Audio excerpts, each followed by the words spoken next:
Kanada hamda Avstraliyaga ishlashga boraman deb, kvalifikatsiyasi yo'q agentstvalarga pul to'lab, 10 minglab, 20 minglab dollargacha kuyib qolganlarni yaxshi bilamiz. Hamda bizni juda ham ko'p rasxodlarimizni qoplab beradigan yana bir programma, ya'ni Skilled Worker Visa borligini ham yaxshi bilamiz. Ushbu davlatda siz ishlamoqchi bo'lsangiz, ushbu programma orqali siz apply qilsangiz, ish beruvchi sizga juda ham katta rasxodlaringizni qoplab beradi. Ana endi xuddi shu narsa Yangi Zelandiyada ham bor va bu anchadan beri va buni ko'pchilik bilmaydi.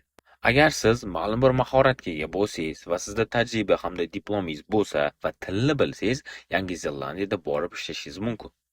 Men pastda kommentda saytlar qo'yib qo'yaman va ushbu saytlarga kirib siz o'zingiz apply qilsangiz bo'ladi, hech qanaqa agentstvani aralashtirmasdan. Va ish beruvchi sizni qabul qilsa, hujjatlaringiz yaxshi chiqsa, sizni intervyuga chaqiradi va sizni ishga qabul qilgandan keyin ko'pgina rasxodlarni o'zi qoplab beradi.